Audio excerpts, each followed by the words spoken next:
Hello everyone, welcome back to my channel. मैं हूं श्रेया भटनागर और शुरू करते हैं आज की डिक्टेशन। अगले 5 सेकंड में मैं डिक्टेशन स्टार्ट कर दूंगी, आप लोग रेडी रहिएगा।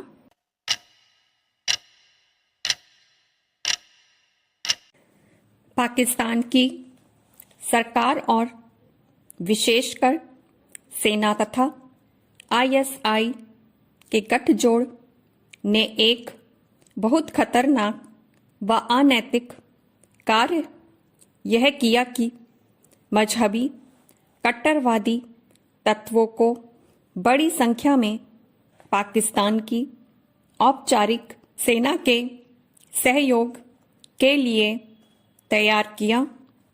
यह अलग बात है कि इस समय इनमें से कुछ संगठन पाकिस्तान की सेना पर ही हमला कर रहे हैं।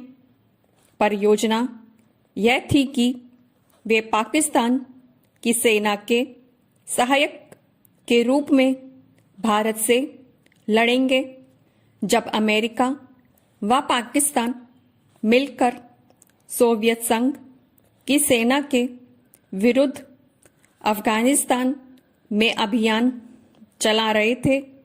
तो इसके लिए मुस्लिम कट्टरवादी तत्वों के बहुत से दस्ते तैयार किए गए। सोवियत संघ की सेना की अफगानिस्तान से वापसी के बाद सवाल यह था कि इन आतंकियों का क्या उपयोग किया जाए। वैसे तो भारत के विरुद्ध ऐसे तत्वों को तैयार करने की प्रवृत्ति पाकिस्तानी सेना में पहले से थी, पर जब ये इतनी बड़ी संख्या में युद्ध का वास्तविक अनुभव करने के बाद उपलब्ध थे तो पाकिस्तान की सेना ने इन्हें अपनी भारत विरोधी रणनीति में अधिक व्यापक स्थान देना आरंभ कर दिया। इनको 2 तरह की भूमिका दी गई। एक भूमिका तो भारत में विशेषकर कश्मीर में आतंकवादी हमले करने की थी। दूसरी भूमिका यह थी कि भारत के विरुद्ध युद्ध की स्थिति में पाकिस्तान सेना का साथ दे। पाकिस्तान की यह नीति बेहद अनैतिक और खतरनाक इस कारण थी कि यदि दुनिया के सब देश इसे अपनाना आरंभ कर दें तो हमारा विश्व एक बहुत ही हिंसक हमलों से घायल विश्व बन जाएगा और सभी मजहबों की क्षति होगी। इसके बावजूद विश्व के अधिक शक्तिशाली देशों विशेषकर अमेरिका ने आरंभिक दौर में इस प्रवृत्ति को रोकने के लिए कुछ नहीं किया। कारगिल में जनरल मुशर्रफ, जिनकी मुख्य पहचान यह रही कि वह एक पूरी तरह अवसरवादी व्यक्ति हैं, ने इन आतंकियों की सैनिकों के साथ घुसपैठ करवाकर इस प्रयोग को एक नई ऊंचाई तक पहुंचा दिया। 9/11 के बाद जोर जबरदस्ती से अमेरिका ने मुशर्रफ को अपने आतंकवादी विरोधी युद्ध में शामिल करवाया तो स्थिति बदलने लगी।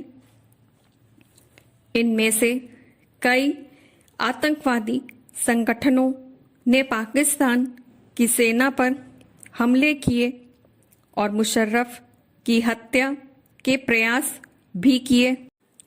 लाल मस्जिद पर सैन्य कार्रवाई के बाद यह तनाव और तीखा हो गया। पाकिस्तानी सेना और कट्टरवादी आतंकियों के आपसी संघर्ष में दोनों ओर के सैकड़ों व्यक्ति मारे गए। इसके बावजूद पाकिस्तानी सेना व आईएसआई में इतनी कट्टरवादी सोच के अधिकारी भरे हुए हैं कि वे इन कट्टरवादी तत्वों से संबंध विच्छेद करने का मन नहीं बना पाए हैं। अब वे इन आतंकी संगठनों को कई श्रेणियों में बांटकर चल रहे हैं। पहली श्रेणी में वे संगठन हैं जो भारत, अमेरिका, नाटो सहित पाकिस्तानी सरकार और सेना के भी खिलाफ हैं। उनसे लड़ना तो पाकिस्तान सेना की मजबूरी है। दूसरी श्रेणी में वे आतंकी संगठन हैं जो भारत व अमेरिका के विरुद्ध हैं। पाकिस्तान की सेना कोशिश करती है कि इन आतंकी संगठनों से ज़्यादा ना लड़ा जाए। तीसरी श्रेणी में वे संगठन हैं जिन्होंने अब तक मुख्य रूप से भारत विरोधी हिंसा ही की है। इनको पाकिस्तान की सेना का संरक्षण मिलता रहा और अमेरिका ने भी इस ओर ध्यान नहीं दिया। अभी कुछ सप्ताह पहले तक ही लश्कर-ए तैयबा को इसी श्रेणी में रखा जाता था, पर मुंबई हमले में अमेरिकी नागरिकों की हत्या के बाद इस बारे में विचार बदला। अमेरिका व ब्रिटेन ने लश्कर के विरुद्ध भी दबाव बताया। पाकिस्तान सरकार ने भी लश्कर के विरुद्ध कुछ कार्रवाई की। सवाल यह है कि अमेरिका की घेराबंदी के चलते लश्कर व पाकिस्तानी सेना की मित्रता और कितने दिन तक निभेगी। इस पूरे घटनाक्रम का निष्कर्ष यह है कि पाकिस्तान अपनी सेना और कट्टरवादी आतंकियों के अनैतिक गठजोड़ के कारण गंभीर खतरे में फंस चुका है। इस अनैतिक नीति की तुलना में भारत ने अपनी सेना को पंथ निरपेक्ष रखने की जो राह अपनाई है वह पूरी तरह उचित व नैतिक है। हाल में कुछ हिंदू संगठनों ने एक गंभीर गलती यह की थी कि वे भी कुछ अवकाश प्राप्त सैनिकों की सहायता से हथियारों के प्रशिक्षण शिविर चलाने लगे। ज़रूरत इस बात की है कि इस गलती को स्वीकार कर इस अध्याय को आरंभिक स्थिति में ही समाप्त कर देना चाहिए। जो देशभक्त युवा आतंकवाद से लड़ने के लिए आगे आना चाहते हैं, उन्हें किसी कट्टरवादी संगठन में ना जाकर सीधे भारतीय सेना, सुरक्षा बलों व गुप्तचर संगठनों के कमांडो दस्तों से जुड़ना चाहिए।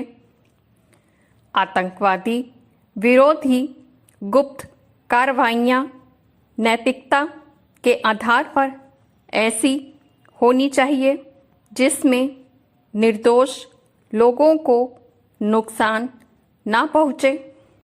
यह नैतिकता की कसौटी बहुत ज़रूरी है।